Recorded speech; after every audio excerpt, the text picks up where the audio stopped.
काली और गोरी बहू की पहली गर्मी। अर्पिता अपने दोनों बेटों के लिए एक शहर की बहू लाई थी और एक गांव की, जिसमें छोटी बहू श्वेता बहुत ही गोरी थी तो वहीं बड़ी बहू बेहद काली थी। शुरू से ही लोग उसका काफी मजाक उड़ाते थे। अर्पिता को अपने बेटे के लिए काजल रंग रूप से पसंद नहीं थी, लेकिन चंद दहेज के चक्कर में अपने बेटे शिवाय की शादी उससे वो कर देती है। दोनों बहू का गृह प्रवेश कर वो घर के अंदर लाती है। हाय मेरी चांद सी छोटी बहू कितनी सुंदर है। और एक ये है कल्लो माई।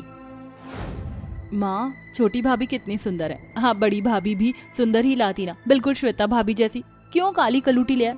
अब मैं सबको कैसे मिलवाऊंगी, मेरी बड़ी भाभी इतनी काली हैं। बेटा जो हो गया सो हो गया।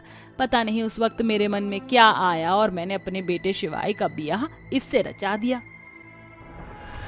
पता भी है माँ जी, मेरी मम्मी कहती थी जब मैं छोटी थी और होने वाली थी तो उन्होंने मेरे समय में खूब काजू बादाम खाए और दूध पिया है, इसलिए मैं इतनी गोरी चिट्टी पैदा हुई हूँ। जेठानी जी की मम्मी ने ये सब खाया नहीं होगा और वो थोड़े गरीब भी तो हैं। कोयले की तरह दिखना तो उनके लिए आम है। हाँ, ये तूने 100% सच कहा। माँ जी, श्वेता, तुम्हारा इस तरीके से मेरी माँ की परवरिश पर उंगली उठाने का कोई मतलब नहीं बनता है। मेरे माता पिता ने कितनी मुश्किल से मुझे पाल पोस कर बड़ा किया है, ये सब मैं ही जानती हूँ। खाने पीने से चेहरे पर रंगत नहीं आती। देखो तो माँ, आती काली भाभी की जुबान कैसे कैंची की तरह चल रही है। अरे माँ, क्यों इस बेचारी को कुछ कह रही हो? इतनी तो सुंदर और प्यारी है। हाँ, बस रंग थोड़ा गहरा है। वैसे भी बहुत समय हो गया है, अब हमें सो जाना चाहिए। आओ काजल। तभी सब अपने कमरे में चले जाते हैं। अगले दिन सुबह उठकर बड़ी बहू साफ सफाई करके पूजा पाठ कर देती है। जब वो अपनी सास के पैर छूती है तो उसकी देखा देखी गोरी बहू भी पैर छूती है। तो सास अर्पिता से कहती है, बहू तुम मेरे पैर मत छुओ, तुम तो मेरे गले लगा करो, मेरी बेटी जो हो। ए काली बहू, इधर आ, जा जाकर खाना बना, मेरे लिए दाल मखनी और चने का पराठा। छोटी बहू तू क्या खाएगी? दीदी, मेरे लिए तो आप मैंगो शेक और दही भल्ले बना दीजिए। इतनी गर्मी हो रही है ना, मुझसे और कुछ ऑयली खाना नहीं खाया जाएगा। ठीक है माँ जी, मैं यही बना दूंगी। ये सुनकर बड़ी बहू रसोई में अकेली सबकी फरमाइश का खाना बनाती है। खाना बनाते बनाते उसे बहुत पसीने आते हैं और वो कहती है, हाय कितनी गर्मी हो रही है, ज्यादा आम का जूस बना लेती हूँ, सब पी लेंगे और मैं भी। एक तो रसोई भी ऐसी जगह है कि खाना बनाने की गर्मी से और भपका हो रहा है यहाँ। तभी वो सबके लिए खाना बना कर ली जाती है, जिसे खाकर सब खाने की तारीफ करते हैं, पर अर्पिता नहीं करती और कहती है, अरे तुम लोग तो खाने की ऐसी तारीफ कर रहे हो जैसे कभी मैंने इतना अच्छा खाना बनाया ही नहीं। छोटी बहू भी इतना ही अच्छा खाना बनाती है तो भी मेरा रिएक्शन यही होता, काली बिल्ली मुझे जूस दे। भाभी, मुझे भी आम का जूस और चाहिए, मुझे पीना है। अच्छा बनाया है आपने, थोड़ी सी बर्फ डाल दो। मुझे भी। और मुझे भी दीदी, 2 बर्फ एक्स्ट्रा डालना। ये सुनकर सब आम का जूस मांगते हैं, जिसे काजल के लिए एक भी आम की जूस की बूंद नहीं बचती। सबके खाना खाने के बाद वो डाइनिंग टेबल और रसोई साफ करती है और अंत में खाना खाती है। बहुत गर्मी लग रही है, मुझे कुछ ठंडा चाहिए। गांव में तो मैं दही या लस्सी से रोटी खाती थी, तब जाकर मेरा पेट भरता था। या तो जूस भी नहीं रखा। ये कहकर काजल रूखा सूखा खाना खा लेती है। वक्त गुजरता है। अर्पिता अपनी बड़ी बहू को हमेशा कालीपन का ताना दिया करती थी और हमेशा उसे घर का सारा काम करवाती थी। उसे एक पल के लिए चैन से बैठने नहीं देती थी। वहीं दूसरी ओर अर्पिता अपनी छोटी बहू का खास ख्याल रखती थी। उससे घर का कोई काम नहीं करवाती थी। पड़ोसियों के आगे उसकी तारीफ करती थी। ज्यादा गर्मी लगने से एक दिन श्वेता परेशान होकर कहती है, माँ जी, मुझसे बहुत गर्मी में नहीं रहा जाता। कब तक ठंडा पानी पीकर बर्फ को अपने चेहरे पर लगाकर मैं काम चलाऊं? मुझे अपने कमरे में एसी चाहिए और इसको थोड़ा रेनोवेट भी करवा दीजिए। अरे मेरी बहू को गर्मी लग रही है, तेरी ससुराल में पहली गर्मी है, चिंता मत कर। ठीक है, मैं एसी लगवा देती हूँ और इसमें 1 हफ्ता लगेगा। हाँ, जब तक तू काजल बहू के कमरे में रह ले। क्यों काजल बहू? और तू जब तक बाहर टीन वाले कमरे में रह ले। तुझे तो एसी की जरूरत नहीं है, वैसे भी तो तू गाँव से आई है। हाँ माँ जी, पर बाहर बहुत गर्मी है, मैं टीन के कमरे में कैसे रहूंगी? वहाँ कोई पंखा वंखा भी नहीं है। मेरी भी तो ससुराल में पहली गर्मी है। तो क्या हुआ, टेबल फैन ले जा, रात को घर में सो जाना। शिवाय तो बाहर रहता है, बची तू तो इतना एडजस्ट नहीं कर सकती। वैसे भी काली है, कौन सी गल जाएगी टीन के कमरे में। बड़ा ही ससुराल में अपनी पहली गर्मी मनाने वाली। ठीक है माँ जी। अगले दिन से ही अर्पिता अपनी गोरी बहू के लिए उसके कमरे को रेनोवेट कर देती है। वहीं दूसरी ओर भरी दोपहरी में काजल परेशान होती है और अपने पल्लू से हवा करते हुए कहती है, बाप रे बाप, बहुत गर्मी हो रही है। ऐसा करती हूँ, चद्दर को गीली करके ओढ़ लेती हूँ, थोड़ी राहत मिलेगी, वरना ये टिन तो गर्मी से तप गई है। काजल गर्मी से बचने के लिए ऐसे ही करती है। शाम को शिवाय आ जाता है तो वो उसी घर के सोफे पर सोता है, पर अर्पिता रात में उसे वहाँ सोने नहीं देती। दिन में काजल को गर्मी परेशान करती है और रात को मच्छर, जिससे उसके हाथ पैर चेहरे पर बहुत सारे मच्छर काट लेते हैं। उसकी शक्ल देखकर देवरानी हंसती है। दीदी, ये कैसी आपने बंदरिया जैसी शक्ल बना ली? अरे रात में टिन में बहुत मच्छरों ने काटा है। ओह, थोड़े दिन की बात है, फिर मैं अपने कमरे में चली जाऊंगी। ऐसे ही हफ्ता भर काजल टीन के कमरे में अकेली तपती है। गर्मी कम करने के लिए वो बर्फ लेती है तो अर्पिता उसे डांटती है। ओहो, कलूटन सारी बर्फ तू ही ले जाएगी क्या? हमें भी गर्मी लगती है, रख इसे। नहीं माँ जी, मैंने तो इतने दिन से आज ली है। हो गया तेरा, मुझे तेरी और बकवास नहीं सुननी। जाकर नींबू पानी बना, गर्मी लग रही है। अर्पिता की बात सुनकर काजल रसोई में नींबू पानी बनाती है और रोते हुए कहती है, सोचा था ससुराल में पहली गर्मी में बहुत अच्छे से रहूंगी, पर नहीं, यहाँ तो बस माँ जी को देवरानी की हालत दिखाई देती है, मेरी नहीं। वक्त गुजरता है। गोरी बहू अपने एसी वाले कमरे में रहने लगती है और काजल वापस अपने कमरे में आ जाती है। घर का सारा काम करने के बाद वो 2 मिनट के लिए एसी वाले कमरे में बैठ जाती थी तो सास, ननंद, देवरानी उसे बहुत सुनाया करते थे। एक शाम गर्मी की वजह से अर्पिता की तबीयत बहुत खराब हो जाती है। वो उल्टी कर देती है।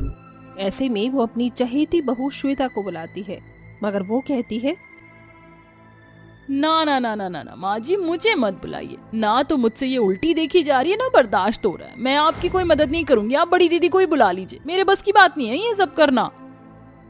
श्वेता बहू, मैंने तेरे लिए इतना कुछ किया, कम से कम मुझे उठाकर पानी तो पिला दे। नहीं माँ जी, ची ची ची ची ची ची। माँ जी, ये लीजिए, पानी पीजिए। तभी बड़ी बहू आकर अर्पिता को संभालती है, वहाँ की उल्टी साफ करती है, फिर उसे खुद डॉक्टर के पास ले जाती है, जहाँ डॉक्टर डिहाइड्रेशन की दवाई और पानी पीने की सलाह देता है।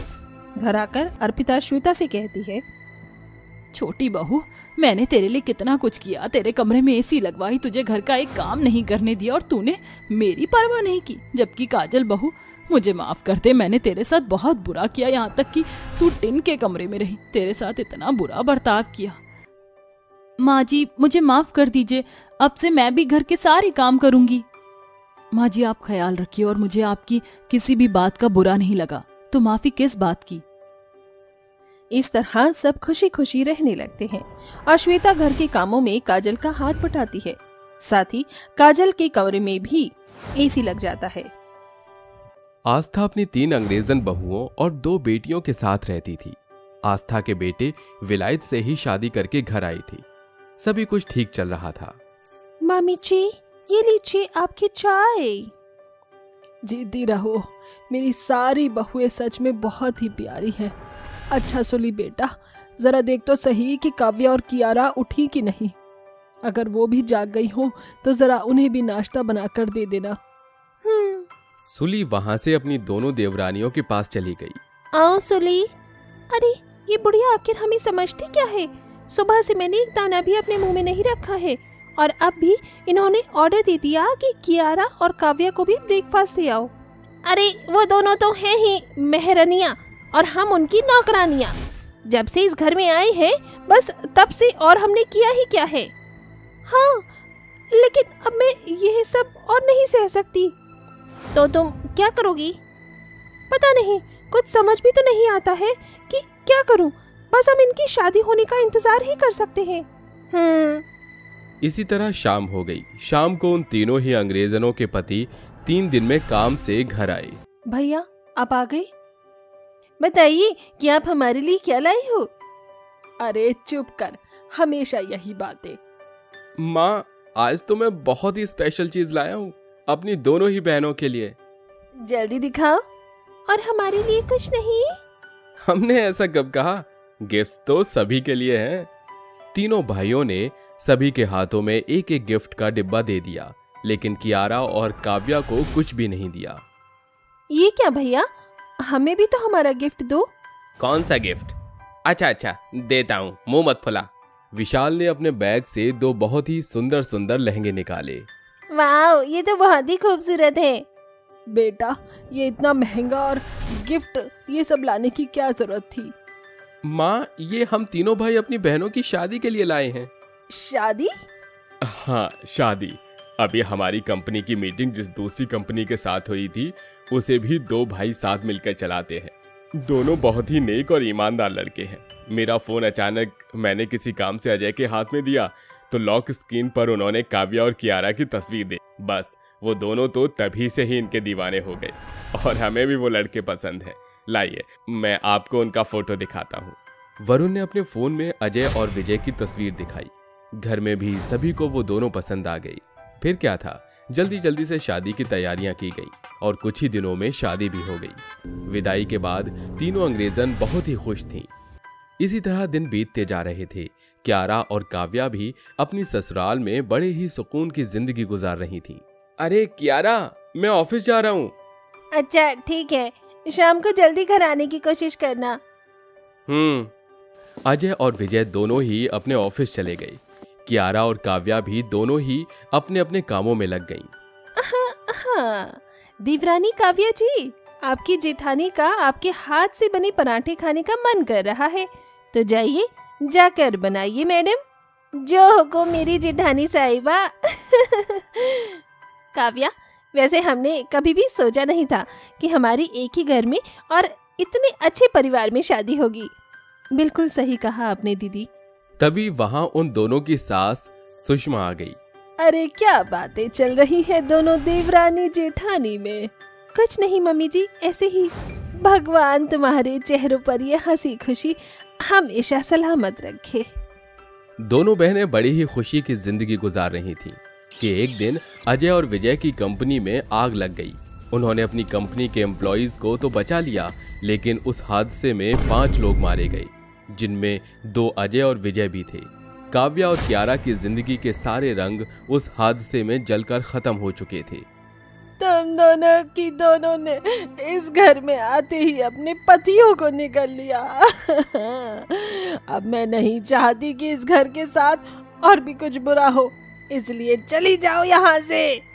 उनकी सास ने भी अब उन्हें घर से निकाल दिया था और उन दोनों को उनके भाई वापस मायके ही ले आए। अब अजय और विजय की मौत हुए कुछ महीने बीत गए थे। दोनों विधवा नंद अपने मायके में ही रह रही थी। ये बात तीनों अंग्रेजन को बहुत ही बुरी लग रही थी। अरे, कितने सालों में तो ये बोझ हमारे सर से उतरा था। मेरा तो इन सफेद साड़ी वाली औरतों को देख देख कर दिमाग खराब हुआ जा रहा है। बस अब मैं और बर्दाश्त नहीं कर सकती। दानी गुस्से में दंदनाती हुई काव्या और कियारा के पास गई। सुनो तुम दोनों, क्या सिर्फ तुमसे बोझ बनना और हमारे पति के कमाए हुए पैसों में मुफ्त की रोटियां तोड़ना ही आता है? मतलब? ओह, तो अब इन इनोसेंट गर्ल को इसका मतलब ही बताओ। अरे समझ नहीं आता? अगर इस घर में रहना है तो काम करो, इस तरह घर में पड़ी मत रहा करो।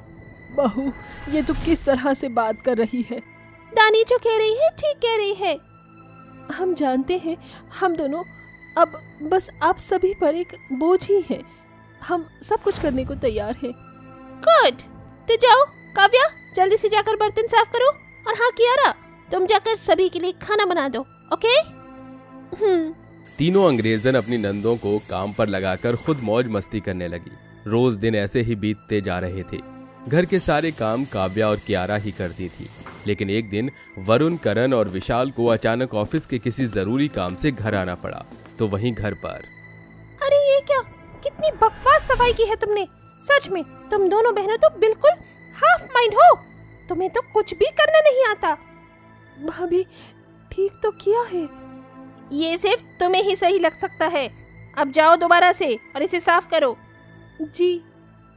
बाकी दिनों की तरह ही सब कुछ घर में चल रहा था। काव्या और कियारा दोनों कामों में लगी हुई थी, लेकिन आज ये सारा मंजर उनके पतियों ने देख लिया था।